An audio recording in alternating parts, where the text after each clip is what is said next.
You know that feeling, right? It's not spoken out loud, but you sense it. When you walk into a room, something changes. Smiles get a little tighter, laughter fades, and conversations sometimes just stop.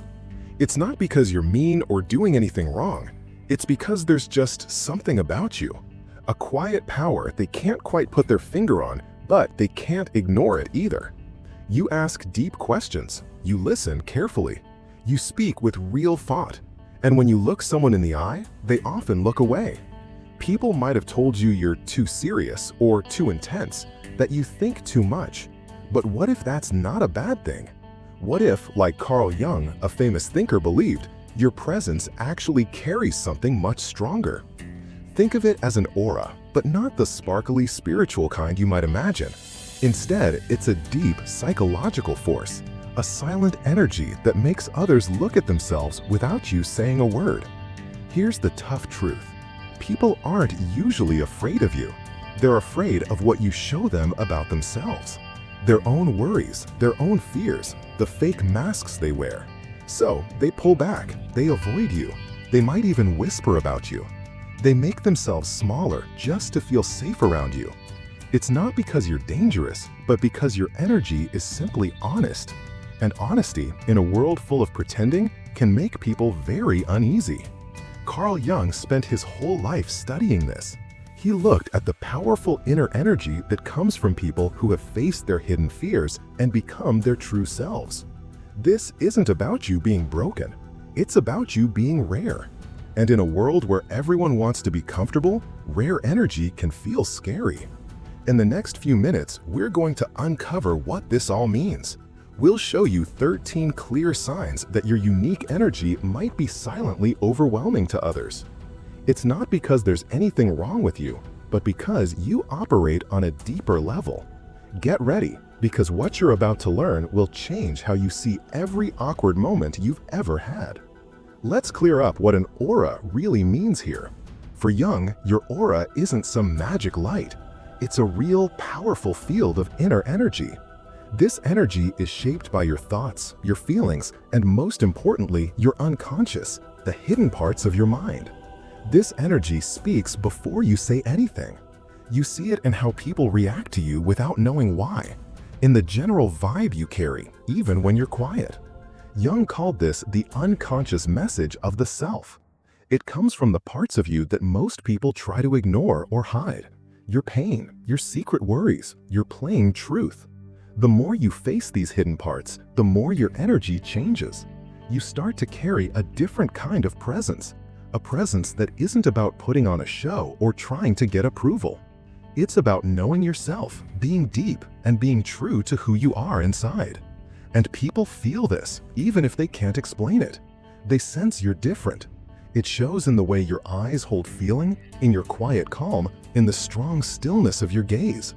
Jung believed this kind of energy can make others feel things deep down, not because you're doing anything wrong, but because your energy brings out what they've spent their whole lives trying to hide, their insecurities, their fears, their false selves. This is why people might keep their distance, why they might judge you wrongly, why they might feel nervous around you. Even if you're gentle and kind, your true self's energy is talking directly to their hidden fears. And not everyone is ready for that kind of talk. Understanding this helps you see that you're not just a mind or a body. You are a field of inner influence, like a living symbol, a walking mirror. And the more honest you are with yourself, the stronger your energy becomes. Let's look at the first sign. Sign number 1. People often say you're too intense, even when you're just being honest. You speak from a deep, real place. You're not trying to impress or control, just to connect.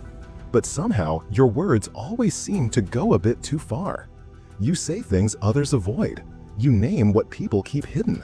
You bring truth into places built on fakeness, and that makes people uncomfortable. They call you too serious, too much, or too deep. But what they really mean is, you make me feel things I'm not ready to feel.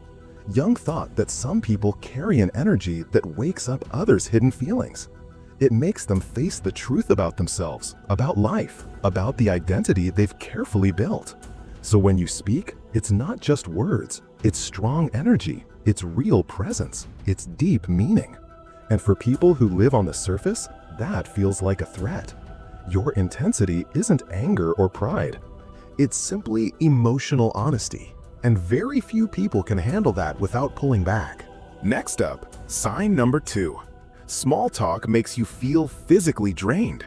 You instantly feel it. The fake, planned energy of surface-level chats. How's the weather? What do? Did you watch that show? You try to join in. You nod, smile, answer. But deep down, something in you just resists. Jung believed that people who are very connected to their true selves don't like things that aren't real. And small talk often acts like a shield, a way to avoid real connection. So when you're in those chats, your aura sends a different message. This isn't real. Let's talk about something that actually matters. This energy messes with the social rules. It breaks the fake polite act. And people feel it, even if you don't say a word. They might see you as distant, cold, or not very social. But the truth is, your soul is hungry for realness, and your aura shows that hunger. This leads us to sign number 3. People tend to confess and emotionally dump on you. Strangers tell you their life story. Friends come to you when they're falling apart. You've been called a therapist so many times, even though you never asked for it. This isn't by chance. Jung thought some people naturally carry the energy of a healer, even if they're not in a helping job. Your aura gives off deepness, calmness, and emotional safety. People feel like they can open up to you, even when they barely know you. But here's the tricky part. You rarely feel like you're truly seen in return. You listen. You hold space for their pain. You take it all in. But few people ever ask how you're doing. This creates a strange loneliness. You're surrounded by deep feelings, yet you're hungry for real connection yourself. Your aura might pull in those who hurt, but it also makes those who fear their own darkness feel nervous. Think about sign number 4. People often avoid looking you in the eye. You walk into a room and you feel it. People shift. They quickly glance, then look away. They speak more softly. They act differently. It's subtle, but you can definitely sense it. Sometimes they avoid you completely. Other times they stare, as if trying to figure you out, but they don't say anything. Carl Jung taught that when you accept all parts of yourself, even the ones others hide, you unconsciously show others what they've pushed away. Your eye contact becomes more than just a polite look. It becomes a psychic meeting. They aren't just seeing you, they're seeing themselves through you. And if they're not ready for that honest look, they'll flinch, they'll pull back, they'll call you intimidating, even if you're being totally kind. Your presence silently demands honesty, not because you ask for it, but because your aura speaks before your words do. Now, sign number 5. Your presence causes strong reactions even when you're not doing anything. You might just be sitting quietly, not doing anything special. But someone reacts. They get defensive, annoyed, or strangely cold. And you're left wondering, what did I do? Carl Jung believed that when someone carries powerful, whole energy, it stirs up the hidden feelings in those around them, especially people who are hiding from parts of themselves. Your presence acts like a mirror. People see parts of themselves reflected in you, parts they don't want to admit. Their worries, their shame, their jealousy. You don't even need to talk. Your energy does the communicating. This is the quiet power of a strong aura. You don't need to demand attention because your very existence challenges others to face who they truly are. And most people, well, they don't like what they see. This leads us to sign number 6. You can't stand fake people or fake acts, and others feel this about you. You've always disliked masks, forced laughter, and people putting on a show. You see right through it instantly. You feel it deep in your gut before your mind even catches up. This feeling isn't about judging them, it's about knowing. Jung said that when someone has accepted their shadow, their hidden, less liked traits, they become what he called psychologically whole. This gives them the ability to sense when others are pretending or broken inside. So when you're around someone acting like they're someone they're not, Your aura sends a quiet message. Stop the act. I see the real you. Most people aren't ready for that. They might get nervous around you, or super defensive, or they'll just call you intense and keep their distance. It's not because you expose them, but because your honest energy won't let their fake act breathe. Here's your sign number 7. You make people second-guess themselves. You ask questions others avoid. You challenge common ideas. You don't just accept something because it's normal. Because of this, people start to doubt themselves around you. They get flustered. They question what they're saying. They try to explain things they wouldn't normally even think twice about. This isn't about being bossy or manipulative. It's the strong inner weight of your clear thinking. Jung said that when someone deeply understands themselves, they become a living challenge to everyone else. Your clear mind shows their confusion. Your calm nature reveals their worries. Your self-trust highlights other people's self-doubt. You don't need to argue. You don't need to prove anything. Just being who you are is enough to shake up fake certainties. And in a world that loves to be told it's right, that makes you quietly powerful. Moving into a sign that can feel quite sad. Sign number 8. People open up to you, then suddenly pull away. They tell you their secrets. They say you understand them better than anyone. For a moment, it feels like a true connection. Then, suddenly, they vanish. They stop texting, they become distant, and you're left wondering what happened. This emotional quick change isn't your fault. It's your shadow at work. Jung taught that when someone feels truly seen, not just flattered, but understood deeply inside, it wakes up parts of them they've spent years avoiding. Your aura didn't hurt them. It showed them something about themselves, and that can feel very scary for someone not ready to face their pain, their past hurts, or their deeper truth.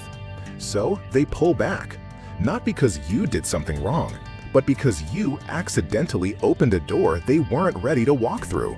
You didn't break the connection, you just made it too real. This brings us to sign number 9. You make people feel nervous without even trying, especially people in charge. You walk into a room and suddenly the power balance shifts. Your boss gets defensive. That loud, bossy person quiets down. People who usually like to control the conversation start fumbling their words. You didn't do anything, but your energy says, I'm not easily controlled. Jung believed that people who have accepted their own inner strength, like an inner king or queen, show a quiet power. It doesn't shout or show off, it just is.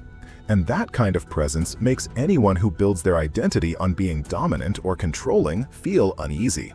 You might notice that people in charge either respect you a lot or secretly resent you.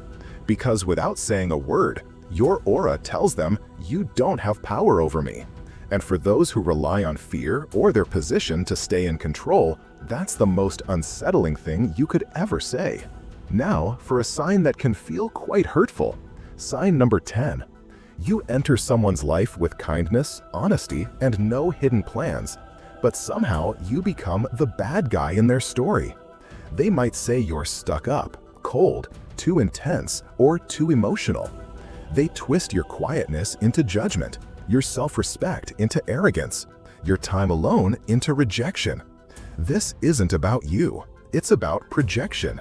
Carl Jung highlighted this as one of the most risky blind spots in how people relate. When people don't want to face their own flaws, they unconsciously put those flaws onto others.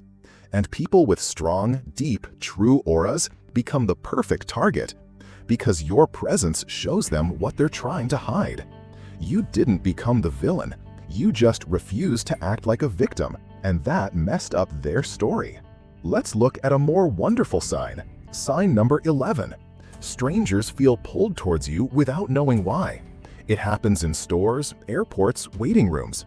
A stranger starts talking to you deeply. They confess something personal. They might say, I don't know why I'm telling you this. There's no small talk, just raw feelings, as if they've been waiting for someone like you. Jung believed some people carry a special kind of energy. It's not just charm, it's the soul's gravity. People feel it. They don't know what they're feeling, but they feel safe, seen, drawn towards something old and sacred.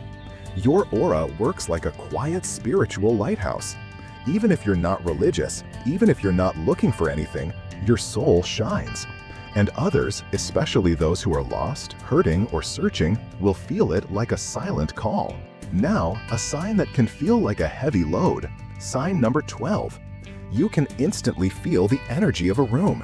You walk in, and within seconds, you know what's off. You feel the tension.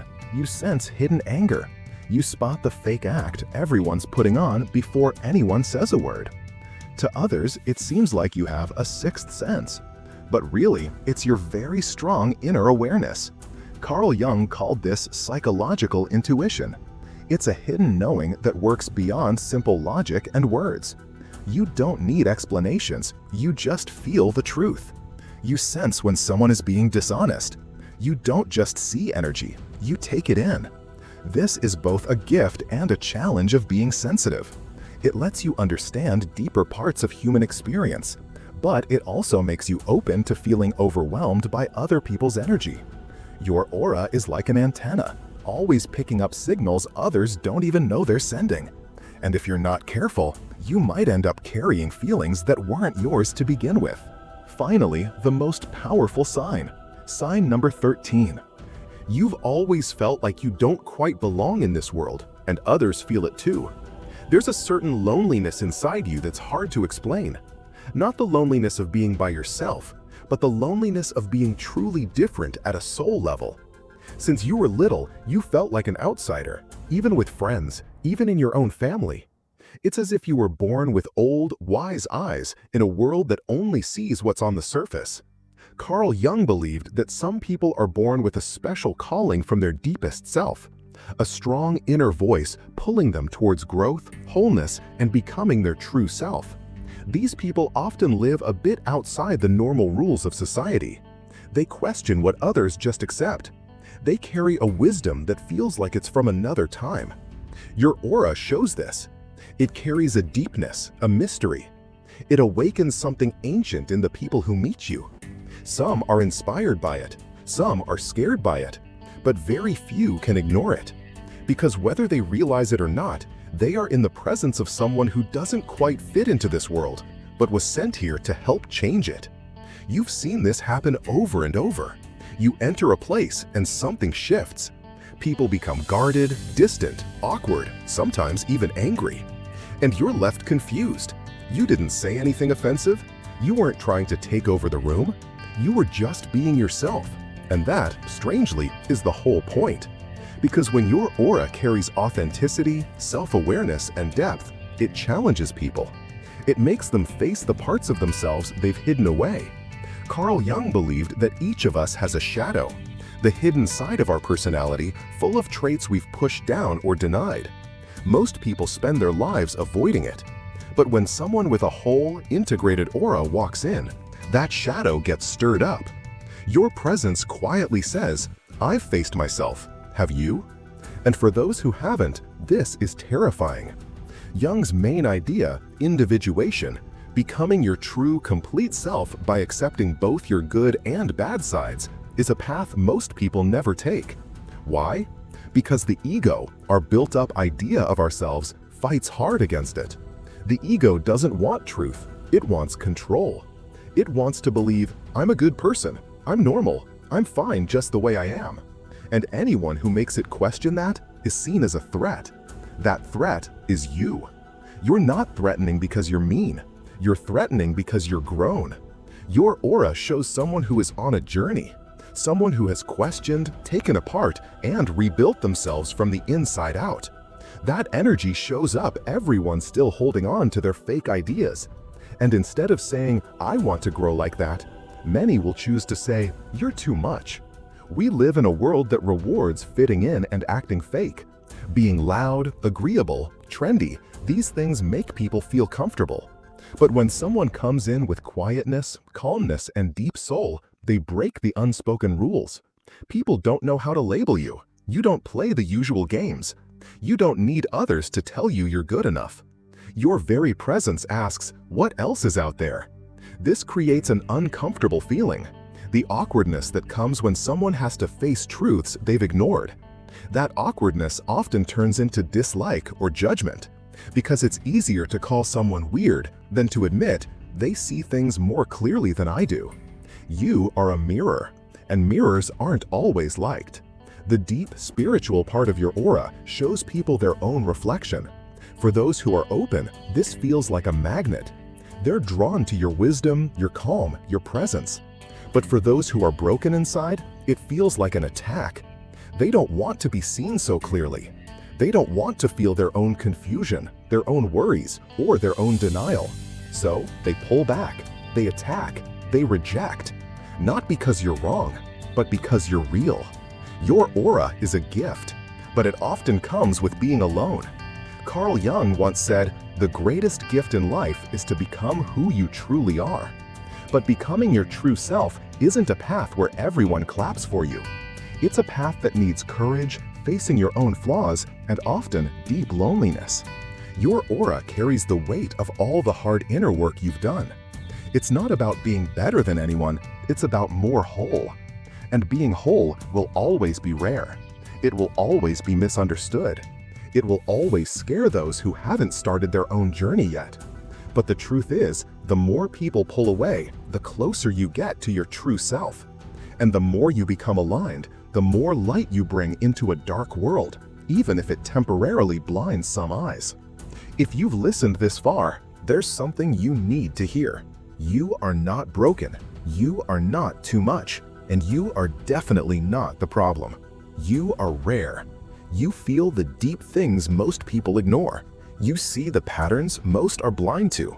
You ask the questions that make others uncomfortable, not because you want to cause trouble, but because your soul is built for truth. And that truth, yes, comes with a price. Carl Jung believed that walking the path to wholeness, the path of becoming your true self, is not a journey most people are willing to take. It's lonely, it's confusing, and it often means going through life misunderstood. But here's the amazing part. The very thing that makes you feel alone is what proves how deep you are. The discomfort you feel in shallow talks, the urge to get away from bad energy, the pain of being too intense, too quiet, or too deep, these are not flaws. They are signs that you are growing. Because when your aura gets bigger, the rest of the world feels smaller. Most people are told who to be, how to act, and what to feel from birth. But your soul was made differently. You were never meant to fit in. You were meant to awaken. And with awakening comes pushback, not just from society, but from those closest to you. Not because they are bad people, but because your energy reminds them of the inner work they've avoided. You are a mirror they never asked for, a light they are not ready to walk towards. But still, you shine.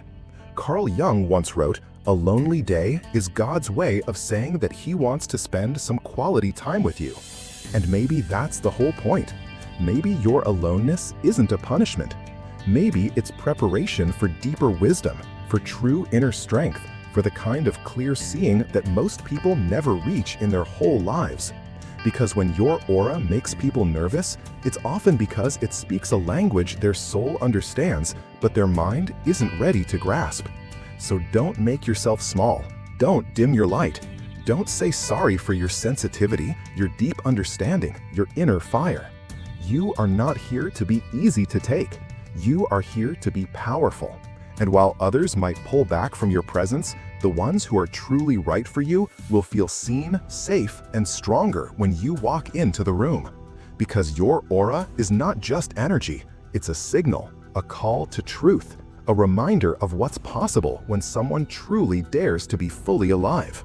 So the next time they call you too much, smile. And remember, you are not too much. You are just rare.